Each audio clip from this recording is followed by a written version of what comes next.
जय हिंद। गले में थोड़ी समस्या है। मैं अपना प्रयास करूंगा कि बेहतर चीजें आपके पास पहुंचे। सब लोग तैयार हो?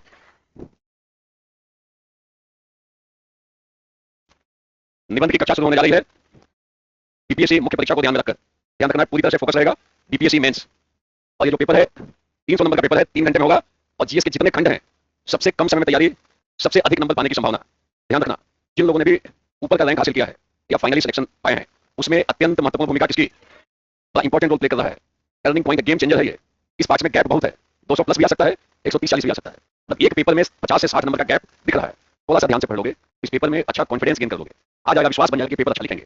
और ज्यादातर लोगों का अभ्यास नहीं है, तो एक चीज को ध्यान रखना कि मेरी क्लासेस लगभग 16 दिन की है। अरे 16 दिन कम थोड़ी होता है, मगर उसमें करेंगे क्या, 8 दिन अभी लगातार चलेंगे, बीच में थोड़ा गैप रहेगा होली का, और बिल्कुल सही है। और उसके बाद फिर से ये शुरुआत होगी। तो मान लो यहाँ पे जब क्लास हो तो कमरे पे जाकर आपकी ड्यूटी बनती है कि प्रतिदिन 2 से 3 घंटे का प्रैक्टिस करो। जो मैं बताऊं उसी पर प्रैक्टिस करना।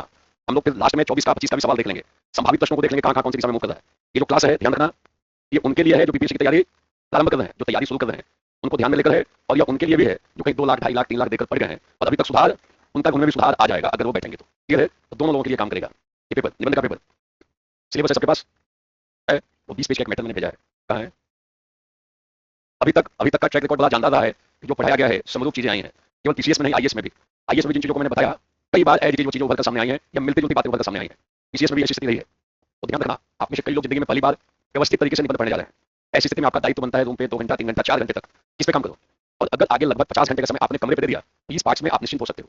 आपको आ जाएगा कॉन्फिडेंस, यहाँ लिख लेंगे, कुछ भी पूछ लो। ये भाव पैदा होना चाहिए, हम प्रैक्टिस उसी अंदाज से कराएंगे। निबंध का पेपर पता होना चाहिए कितने नंबर का है।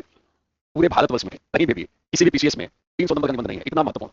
आईएएस में 250 नंबर का है, यूपी पीसीएस में 150 नंबर का है, यहाँ पर पूरा 300 नंबर। यानी कमीशन आपके भीतर कुछ अलग टाइप की प्रतिभा देखना चाहता है। इसका एक उद्देश्य होता है निबंध का, क्यों लाया गया वो चर्चा कर लेंगे। ध्यान देना, जीएस का जो पहला पेपर है उसमें आपकी कॉपी 60 पेज की मिल रही है, कितने पेज की, और इसमें मिलेगी 40 पेज की। कितने पेज की? ज्यादा लिखना है कम लिखना है? कम लिखना है।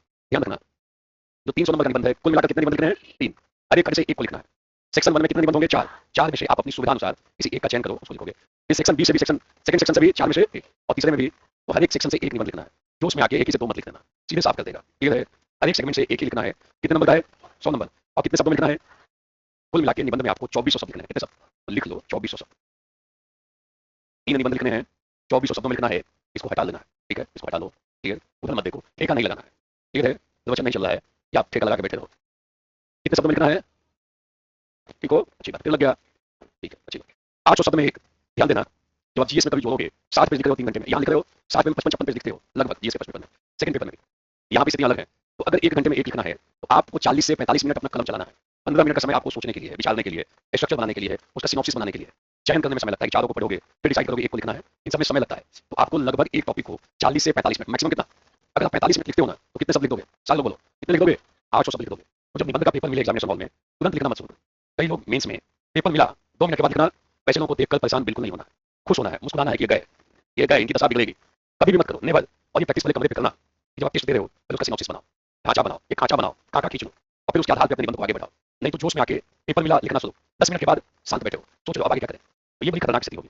शुरू में ही एक खांचा खींच लो, मुझे इस पैटर्न पे आगे बढ़ना ज्यादा बेहतर होगा। इसीलिए कमीशन पीछे 2 पेज देगा आपको रफ वर्क के लिए। किसके लिए? वो रफ वर्क करना है आपको, ध्यान रखना। रफ वर्क करो, बाद में उसे क्या करोगे? कट कर दोगे। क्लियर? बोलो सारे लोग क्लियर? टोटल कितने शब्द लिखने हैं? टोटल, और एक निबंध में 700 से 800, 750 जा सकते हो, 800 जा सकते हो, 10-20 आगे पीछे होगा। तो शब्द को गिनते थोड़े ही हैं, अनुमान लगा लेते हैं, देखते हैं कि आपकी शब्द संख्या इसके आसपास पहुंच गई है। आपके फॉन्ट के साइज को कितना बड़ा आप लिख रहे हो और कितना गैप छोड़ा है, अनुमान तुरंत टीचर लगा लेता है कि आपने लगभग इतने शब्द लिखे होंगे। ध्यान रखना, कोई काउंट करने नहीं जाता है। क्लियर? बोलो क्लियर? प्रैक्टिस करना कि रूम पे भी आके जो मैं बताऊं एक को पढ़ना है और उसके आधार पर प्रैक्टिस करना है। क्या करना है? प्रैक्टिस करोगे परफेक्शन आ जाएगा, नहीं प्रैक्टिस करोगे चाहे जितना पढ़ लो एग्जाम में समस्या पैदा होगी। अगर प्रैक्टिस नहीं करोगे तो खूब प्रैक्टिस करो, जानदार ये मौका मिला है आपको मेंस देने का। अभी जब, अच्छा ध्यान रखना, ये जो 2 सेक्शन 1 और सेक्शन 2 के जो निबंध है इनका स्तर यूपीएससी के लेवल का एक स्तर है। इनकी तुलना में यूपीपीसीएस में जो निबंध पूछा जा रहा है उसका स्तर थोड़ा नीचे है। और ध्यान देना, यहाँ पे सिलेबस नहीं बताया गया है कि जीएस के फर्स्ट पेपर में कौन से टॉपिक पर प्रश्न बनेगा, सामाजिक क्षेत्र से बनेगा, आर्थिक क्षेत्र से बनेगा, कृषि क्षेत्र से बनेगा, ऐसा विषय वस्तु उन्होंने दिया नहीं है। उत्तर प्रदेश पीसीएस ने बता रखा है कि हम एक साहित्य से पूछेंगे, एक सामाजिक क्षेत्र से पूछेंगे, एक पर्यावरण पे पूछेंगे, एक आपदा पे पूछेंगे। उन्होंने सिलेबस को स्पष्ट कर दिया, यहाँ खुली छूट है, कुछ भी सवाल संभव है इन दोनों पेपरों में। तो आईएएस में भी खुली छूट है, आईएएस में भी सिलेबस बताया हुआ नहीं है कि ये टॉपिक से संबंधित प्रश्न बनेंगे, खुली छूट। तो टीचर को बड़ा फ्रीडम रहता है अपने अकॉर्डिंग सवाल बनाने का, और आप सवाल देखोगे तो आपको लग भी जाएगा। ये जो तीसरा खंड है ध्यान रखना, इस खंड में बिहार की लोक कहावतों पर सवाल बन रहा है। इसमें बन रहा है या इंग्लिश मीडियम वाले भी है कोई? या नहीं है? अच्छी बात, अकेले हो। अच्छा और भी है तो इंग्लिश मीडियम में ध्यान देना। समस्या क्या है यहाँ जब सवाल पूछा जा रहा है हिंदी में, उसका अनुवाद किया जा रहा है, अंग्रेजी में अनुवाद किया जा रहा है, ध्यान रखना। यहाँ अनुवाद नहीं हो रहा है, भावानुवाद नहीं हो रहा है। जो चीजें हिंदी में लिखी हुई है उसको सीधे सीधे ये लोग रोमन स्क्रिप्ट में लिख रहे हैं। कहाँ पे? अगर अगर बिल्ली यहाँ लिखी हुई है तो आप BI लिख देंगे। कहाँ पे? इंग्लिश में। कैट नहीं लिखेंगे। अनुवाद नहीं कर रहे हैं। जैसे आप पूछ रहे हैं मूस मुरैया लोहा हुई है, तो मूस का मतलब एम्बुएस। तो अंग्रेजी वालों को थोड़ा सतर्क रहना पड़ेगा, ध्यान रखना। सीधे सीधे कहावत को रोमन स्क्रिप्ट में ट्रांसलेट कर रहे हैं, ये कठिनाई है। इंग्लिश में नहीं कर रहे हैं, रोमन स्क्रिप्ट, ध्यान रखना। भावार्थ नहीं लिख रहे हैं। ठीक है, सवाल देखोगे तो स्पष्ट हो जाएगा। गले की सामग्री है, ठीक है, ये बर्बाद देना। ठीक है, चलो। देखो, निबंध में हम सबसे पहले देखने जा रहे हैं निबंध क्या है। नोट करो, निबंध क्या है, निबंध क्यों लाया गया है। पहला लिखो निबंध क्या है, अभी डिस्कस करेंगे। दूसरा, निबंध क्यों लाया गया है। और तीसरा, निबंध में क्या करना है और क्या नहीं करना। निबंध में क्या करना है और क्या नहीं करना, क्या करना है और क्या नहीं करना। देखो, निबंध जब हम लोग पढ़ने जा रहे हैं तो हम बिल्कुल एक एक चीज को तोड़ तोड़ कर पढ़ेंगे। जैसे निबंध जब आप पढ़ोगे तो आएगा कि सबसे पहले प्रस्तावना लिखनी चाहिए, बाद में मध्य भाग मेन बॉडी है, और लास्ट में उपसंहार। तो किसी भी निबंध को लिखोगे उसके कितने पक्ष बनेंगे? सारे लोगों कितने पक्ष? सबसे पहले प्रस्तावना, बाद में मध्य भाग, और लास्ट में डिस्कस के चरणों। सबसे अधिक विस्तार मध्य भाग का देना है, खूब लिखना है। कौन से भाग में? शुरुआत करोगे 8 से 10 लाइन में, एक पैराग्राफ में, 5 लाइन में भूमिका लिख सकते हो, इंट्रोडक्शन, प्रस्तावना लिख सकते हो, और अंत भी जो कंक्लूड करोगे वो भी एक पैराग्राफ में होना चाहिए। एक पैराग्राफ, 2 पैराग्राफ भी हो सकता है, और बीच के भाग को खूब विस्तार देना होता है। तो हम लोग तीनों पक्षों पे अलग अलग काम करेंगे। पहले पूरी क्लास रहेगी प्रस्तावना कैसे लिखनी चाहिए, प्रैक्टिस करेंगे। और जैसे मान लो यहाँ पे मैंने खूब टेक्निक बता दिया कि देखो प्रस्तावना हम ऐसे लिखेंगे, तो रूम पे जाके प्रैक्टिस करो, नए नए सवाल उठाओ, IAS का सवाल उठाओ, UPPCS का सवाल उठा सकते हो, या जो पिछले साल के यहाँ प्रश्न है उनको उठाओ और उनकी प्रस्तावना लिखने का प्रयास करो। कौन से टेक्निक से, जो मैं डिस्कस करूँ, आ रहा है समझ में? इसको हटा लो, चिंतन नहीं करना है, बोलो। फिर मध्य भाग पे एक क्लास रहेगी कि हम कैसे विस्तार दें मध्य भाग को, और एक क्लास रहेगी कंक्लूजन पे कि कोई भी निबंध हो, निष्कर्ष कैसे लिखें हम, इस पे अलग से सतर्कता रहनी चाहिए। उन तीनों पक्षों को देखेंगे। अभी सबसे पहले देखने जा रहे हैं निबंध क्या है। नोट करो,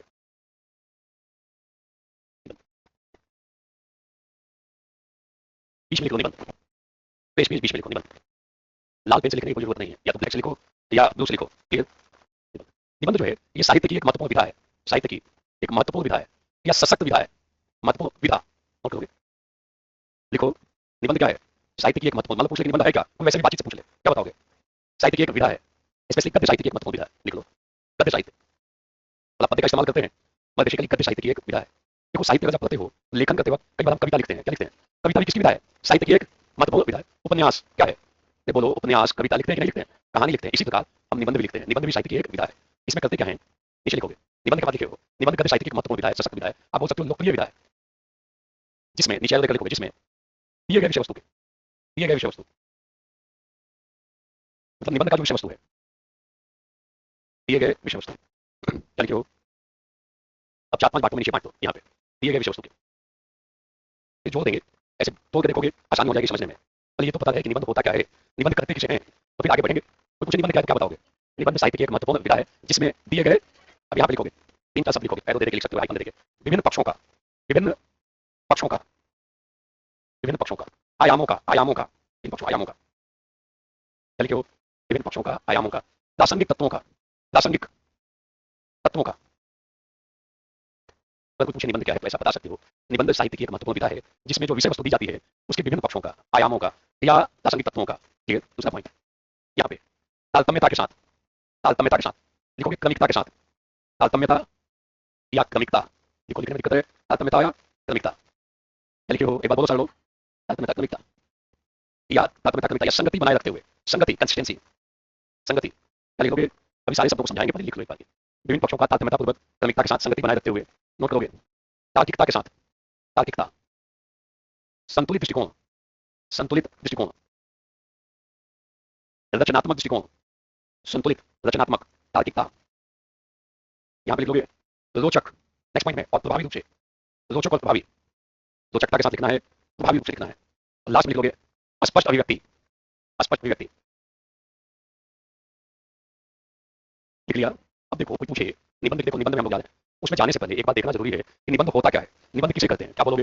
निबंध गद्य साहित्य की एक महत्वपूर्ण विधा है, जिसमें दिए गए विभिन्न पक्षों का, आयामों का, प्रासंगिक तत्वों का, तारतम्यता के साथ, क्रमिकता के साथ, संगति बनाए रखते हुए, तार्किकता और संतुलित दृष्टिकोण के साथ, रोचक और प्रभावी रूप से स्पष्ट अभिव्यक्ति करना होता है। जैसे मान लो 2025 का सवाल देख लो, 2025 सवाल दिखा रहा, इसी में होगा, मैं सवाल चला हुआ है जिसका, मैं एक बार रिपीट बता रहा हूँ। जैसे मान लो, जैसे पहला सवाल था, समकालीन वैश्विक परिप्रेक्ष्य में भारत की महत्ता, ये पिछली बार का सवाल है। तो समकालीन,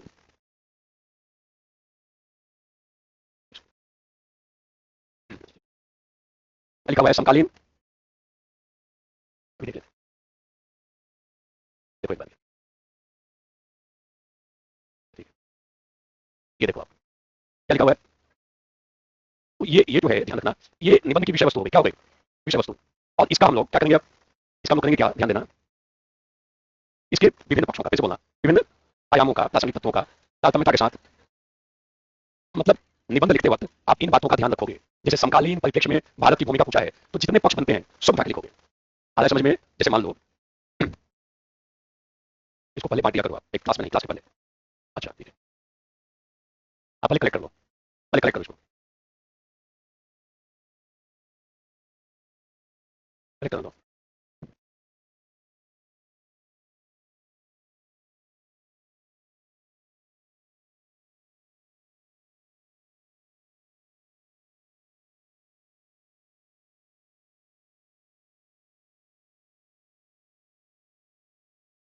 एक दिन में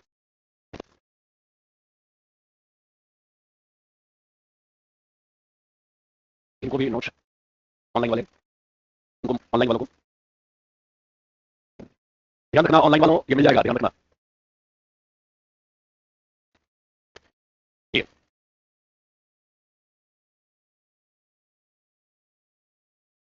मिल गया, बैठ जाओ।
मिल गया,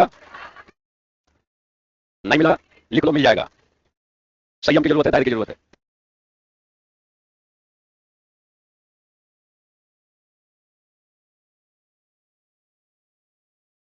आगे बढ़ते हैं, ठीक है, आगे बढ़ते हैं।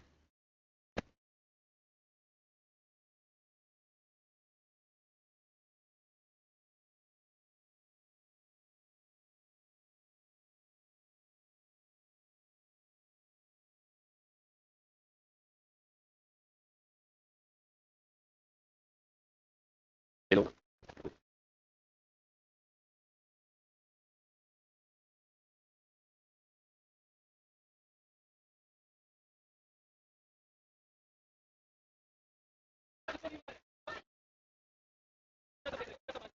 गलत, तीन तीन ले जाने हैं, एक तीन। तो ध्यान रखना, जो एक से ज्यादा कलेक्ट कर ले जाएगा, तो जिसको देगा उसका हो जाएगा, खुद का नहीं हो। तो सतर्क रखना। अभी के समय अपनी चिंता करो, दूसरे की चिंता करने की ज्यादा जरूरत नहीं है। अब वापस कर दो, देखो कितना कितना वो 1.5 आदमी है, उसके पास ज्यादा था, वापस कर रहा है।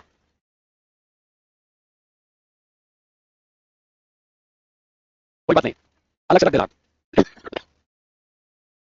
एक बार फिर से बोलना, एक एक करके देखते हैं। निबंध जो है साहित्य की एक महत्वपूर्ण विधा है, जिसमें जो विषय वस्तु है, क्या लिखा हुआ है, विभिन्न पक्षों आयामों या, तो ध्यान देना, कोई भी निबंध है, कोई भी निबंध है, जैसे मान लो हम यही ले लेते हैं, समकालीन वैश्विक परिप्रेक्ष्य में भारत की महत्ता, कौन से परिप्रेक्ष्य में, 2025 का सवाल है, 2025। अभी तुरंत मैंने सवाल उठाया, अब इसको लिखोगे, ये निबंध की विषय वस्तु हो गई, क्या हो गई, निबंध की विषय वस्तु हो गई, समकालीन वैश्विक परिप्रेक्ष्य में भारत की महत्ता है। इसके विभिन्न पक्षों को लिखोगे, क्या लिखोगे, विभिन्न आयामों को लिखोगे, प्रासंगिक तत्वों को लिखोगे, क्या करोगे, पहला क्या लिखा हुआ है, बोले विभिन्न पक्षों, बोलो क्या लिखा हुआ है।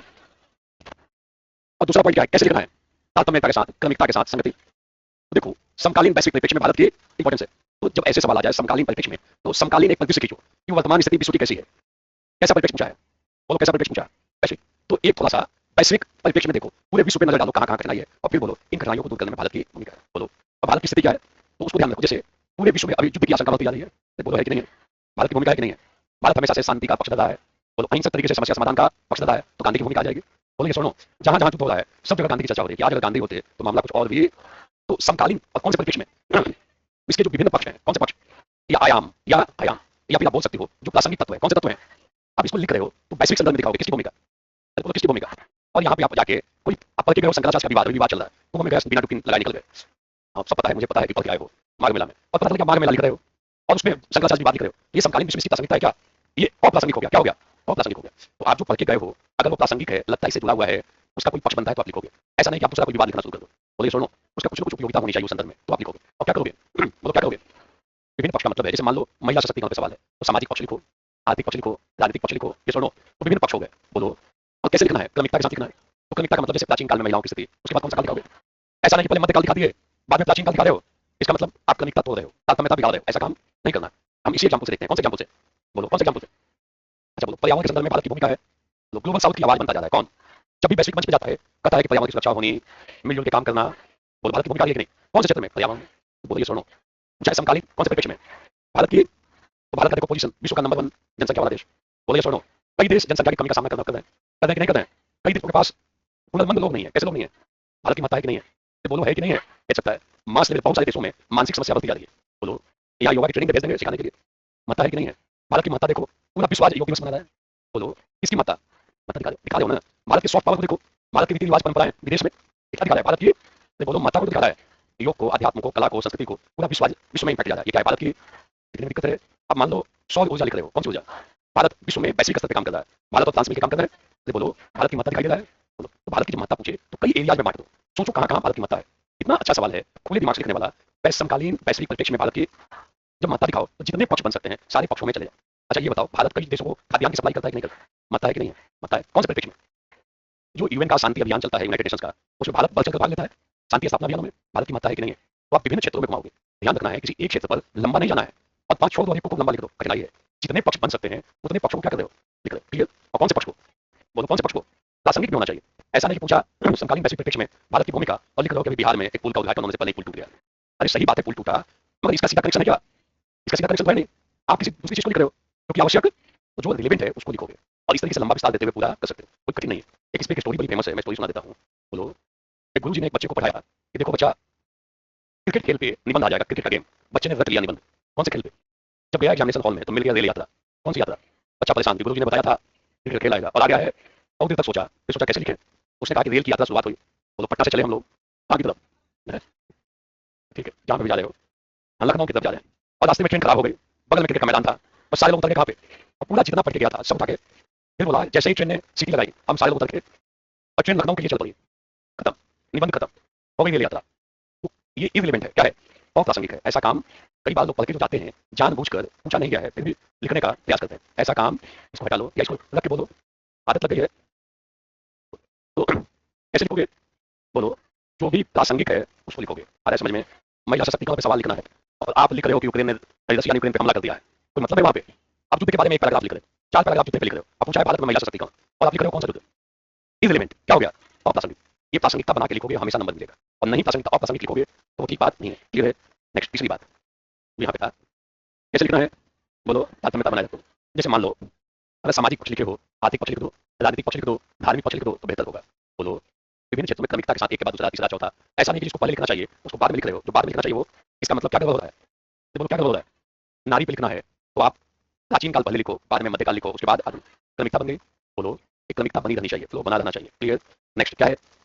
आर्थिकता। और देखो संतुलित दृष्टिकोण का मतलब है कभी भी निबंध में किसी राजनीतिक दल की आलोचना मत करो, किसी राजनीतिक नेता की आलोचना मत करो, बचो। बोलो अतिवादी एक्सट्रीम अप्रोच मत रखो, किसी धर्म के अगेंस्ट मत बोलो। आपका अप्रोच संतुलित होना चाहिए। कैसा होना चाहिए?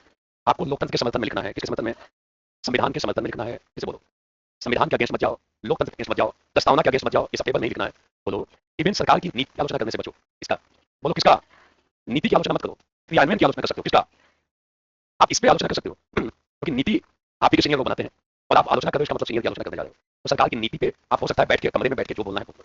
ऑफिशियली जब लिखोगे तो आप प्रो गवर्नमेंट होना चाहिए, अगेंस्ट में नहीं जाना है कि सरकार ने ऐसा किया ये बहुत गलत हो रहा है। बोलो और आप सारे लोग सरकार का अंग बनने जा रहे हो, आप कार्यपालिका का अंग बनोगे बनोगे ना, गैर राजनीतिक कार्यपालिका का अंग बनने जा रहे हो। तो प्रो गवर्नमेंट रखना है, बहुत खुला खुला नहीं, अगेंस्ट में नहीं जाना है। क्लियर? ये बैलेंस अप्रोच को बताएगा। किसी भी रिलीजन के एंटी में नहीं जाना है। आ रहा है समझ में? किसी नेता के पक्ष या विपक्ष में नहीं जाना। क्लियर? बोलो क्लियर? संतुलित दृष्टिकोण रखोगे, बैलेंस्ड। और किसी भी एक चीज को खूब लंबा नहीं लिखना। जैसे मान लो भारत की जनसंख्या है नंबर 1 है, बोलो सारे लोग, तो केवल ये मत लिखो कि जनसंख्या हो गई है अब तो हम लोग विश्व पे राज करेंगे। कई देश जो है ना जनसंख्या के संकट के दौर से गुजर रहे हैं, हम लोग यहाँ भेज भेज के कब्जा लेंगे। अतिवादी हो गया, बैलेंस नहीं हुआ। बोलो और केवल इसकी अच्छाई मत लिखो जनसंख्या की, क्या लिखो, कमी भी लिखो। ये जनसंख्या जो है कठिनाई पैदा कर सकता है कि नहीं, ये जनसंख्या अभिशाप हो सकता है, क्या हो सकता है, वरदान भी हो सकता है, और जैसे एआई वरदान भी हो सकता है, उसी पैटर्न पे नया सवाल बन सकता है, जनसंख्या वरदान भी हो सकता है, जनसंख्या हो सकता है कि नहीं। अगर दोनों लिख रहे हो तो बैलेंस अप्रोच हो गया, बोलो, और आप जनसंख्या आप नेगेटिव लिखे जा रहे हो, तब देश बर्बाद हो जाएगा, खाने के लिए मिलेगा नहीं, संकट होगा, तो जनसंख्या विस्फोट होगा, इसी टाइप का लिखे जा रहे हो, तो वन साइडेड हो गया। आ रहा है समझ में, हो जाओ, दिक्कत है, आ रहा है समझ में, तो वचन नहीं चल रहा है, एकदम लेट गई है, एकदम सर पे थकावट हो गई है, जैसे बोलना है, कौन कैसे लिखोगे, किसी भी चीज का वन साइडेड लंबा विवेचन नहीं करोगे, बैलेंस अप्रोच रखोगे। एआई भी लिख रहे हो, ऐसा नहीं केवल फायदा फायदा फायदा बता दिए, घाटा भी बताओगे, फायदा भी बताओ, ये सुनो, जनसंख्या फायदा भी बताओ, क्या बताओ, घाटा भी बताओ, हम कहते हैं संतुलित दृष्टिकोण है, बोलिए सुनो, लेकिन महिला सशक्तिकरण में भी दिखा सकते हो, महिलाओं को बोलिए मत लिखो खूब सशक्त करना है, सशक्त करना है, खूब पक्ष में लिखना है, हो सकता है कई लोग ड्रम में भी पैक हो जाते हैं, हो जाते कि नहीं, परिस्थितियां बदल रही हैं, कठिनाइयां हैं, कुछ भी है कैसा है, बोलते ही समझ में आ जाता है।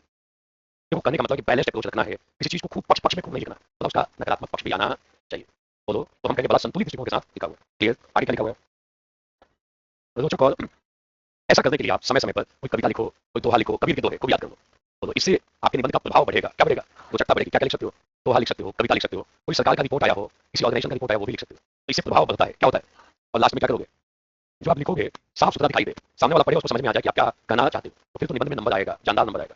ध्यान रखना कुछ बातों को निबंध में, कि मान लो पेज आपको मिला, तो कभी भी पूरा पूरा भरो मत, पूरा लाइन टू लाइन भर मत दो, एक पेज में कम से कम 2 से 3 बार पैराग्राफ चेंज होना चाहिए, लिखो, हर एक पेज में 2 से 3 बार 4 बार पैराग्राफ चेंज हो, कहने का मतलब छोटा पैराग्राफ लिखो, छोटा छोटा पैराग्राफ, ऐसा नहीं कि एक बार लिखना शुरू की एक पेज लिख दिया लगातार, ऐसा नहीं, 2 बार चेंज हो जाए पैराग्राफ, और पैराग्राफ चेंज करते वक्त क्या ध्यान रखना है, ध्यान रखना, मान लो आप लिख रहे हो, एक पेज है, मान लो ये पेज है, तो आप मान लो यहाँ से शुरुआत की हो और 4 लाइन 5 लाइन लिख दिया, तो दूसरे पैराग्राफ मान लो यहाँ पे आप लिख रहे हो, यहाँ पे खत्म हो रहा है पैराग्राफ, यहाँ फुल स्टॉप मान लगा दिया, तो दूसरा पैराग्राफ यहाँ से मत शुरुआत करो, यहाँ से शुरुआत, इसे यहाँ शुरुआत करो, आ रहा है समझ में, और छोटी छोटी बातें हैं, ध्यान रखना है, इससे आपके कॉपी का इंपैक्ट अच्छा पड़ेगा। जो टॉपर्स हैं, जो पिछले बार के, उनकी कॉपी को भी निकाल कर देखो, पकड़ने का प्रयास करो क्या क्या इसमें बारीक चीजें हैं, उनको ऑप्ट करो, आईएएस में भी पीसीएस में भी इसको फॉलो करना है। दूसरी बात, जैसे मान लो आपको कोई दोहा लिखना है, कोई कविता लिखनी है, कोई किसी का कथन लिखना हो, तो मान लो आप लिख रहे हो और गांधी का कथन है, तो इसी मतलब गांधी का कहना है कि उसी में आपने लाइन में लिख दिया गांधी का कथन, जब गांधी का कोई कथन लिख रहे हो तो कैसे करोगे, इस संदर्भ में गांधी का यह कहना है कि, मान लो ऐसे चल रहे हो, ये पैराग्राफ लिख रहे हो, यहाँ लिख रहे हो, इस संदर्भ में गांधी का यह कहना है कि, नीचे इन्वर्ट करो, एक लाइन 2 लाइन 3 इन्वर्ट करो, तो इसको अलग कर दो, टीचर को एक बार में दिखाई दे यहाँ पे आपने कोई स्टेटमेंट लिखा है, आ रहा है समझ में, बोलो, मतलब डिस्टिंक्ट बनाओ उसको, एक नजर में दिखाई दे कि यहाँ गांधी का स्टेटमेंट लिखा हुआ है, आप उसको लाइन में भी लिख सकते हैं, कर सकते हैं, मगर वो ज्यादा प्रभावी नहीं होगा, क्या करोगे, क्या करोगे, ऊपर नीचे थोड़ा सा जगह देकर, साइड में जगह देकर, बीच में लिख दो, इससे विविधता दिखाई देगी, आपकी कॉपी का इंपैक्ट अच्छा जाएगा, प्रभाव बढ़ाएगा, ये काम करना शुरू कर देना, आप जब रूम पे प्रैक्टिस करोगे ये सारी चीजें होनी शुरू हो जाए, बोलो क्या, आप भी देख लो, बगल में वो भी नजर लगाए होंगे, मोबाइल को रख लो, ऑफ कर दो, बहुत जानदार मैसेज तो पढ़ सकते हो, बगल वाले को भी बताओ, सबको फायदा मिलेगा, फायदा मिलेगा, मोबाइल को देख रहे थे, हैं? ऐसे का कॉपी, अच्छा अभी भी पढ़ाई जाती है मोबाइल पे, डाउनलोड करके देखो, अच्छी बात है, ऐसे करना लिखते वक्त ध्यान आ रहा है, मतलब ऊपर नीचे जगह छोड़ो और उसको एक जगह लिखने का प्रयास करो, क्लियर, बोलो क्लियर।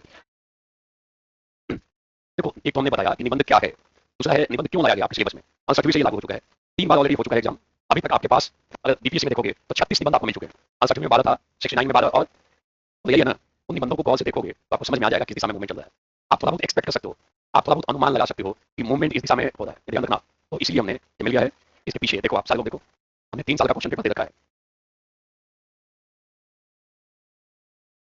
मिल गया है, तो ये ध्यान रखना है, इन लाने का मतलब क्यों लाया गया, देखो निबंध इसलिए लाया गया ताकि हम अभ्यर्थियों के जो लिखने वाले लोग हैं उनके हम व्यक्तित्व को जान सकें, अगर आप निबंध लिखते हो और कोई व्यक्ति अनुभवी व्यक्ति पढ़ता है, आपका निबंध पढ़ के आपके बारे में 10 बातें बताई जा सकती हैं कि आपने जीवन में कितना मेहनत किया है, आपका देखने का दृष्टिकोण क्या है, आपकी रचनात्मक क्षमता आपकी है कि नहीं है, आपका दृष्टिकोण कैसा है, नकारात्मक दृष्टिकोण वाले आदमी हो, सकारात्मक दृष्टिकोण है, आपकी पूरी पर्सनालिटी को इवेलुएट किया जा सकता है, क्या पढ़ के, निबंध पढ़ के किया जा सकता है, ध्यान देना, इसलिए निबंध लाया गया ताकि अभ्यर्थियों के व्यक्तित्व का, पर्सनालिटी का, कितना अच्छा आप अपने भावों को एक्सप्रेस करते हो, लेखन में कितनी ताकत है, देखो लिखना एक दिन में संभव नहीं है, खूब अच्छा प्रैक्टिस किया होना तब आपकी लेखन क्षमता सुधरती है, हम कहते हैं इनकी लेखन शैली बहुत अच्छी है, एक दिन का नतीजा नहीं, बार बार प्रयास करते करते आपकी लेखन शैली सशक्त हो जाती है, वो प्रयास करना है आपको, तो रूम पे प्रतिदिन कितने घंटे, 3 घंटा कम से कम रख लो, 50 घंटा दे दो समय, आप इस पार्ट में इस वाले खंड में कॉन्फिडेंस आ जाएगा, आपको भाव जागृत हो जाएगा कि हम लिख लेंगे, तो 50 घंटे का समय देना है, ठीक है, यहाँ पर इसके अलावा, ठीक है, और तीसरा पक्ष था क्या करना है और क्या, तो देखो सरल शब्दों का प्रयोग करो, आप लाइन भी लिखो ना, तो कई बार लोग लाइन लिखते हैं तो एक एक बार में 10 लाइन के बाद पुलिस स्टॉप आता है, ये काम ना हो, छोटा छोटा लाइन लिखो, इंपैक्ट अच्छा होता है, जो लिखो साफ सुथरे ढंग से लिखो, एक ही शब्द का बार बार प्रयोग मत करो, कई लोग लिखते वक्त मतलब की लिखते हैं, मतलब,